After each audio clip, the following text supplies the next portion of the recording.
अस्सलाम वालेकुम। आप देख रहे हैं मालूमात की दुनिया और मैं हूं कामरान।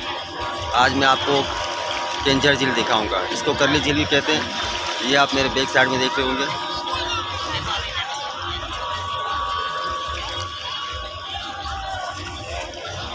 ये केंजर झील का पानी है।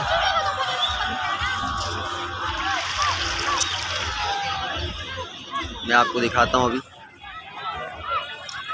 ये शाम का टाइम है और सूरज जो है वो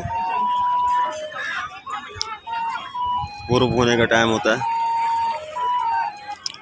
ये देखें आप, कितना प्यारा मंजर है। और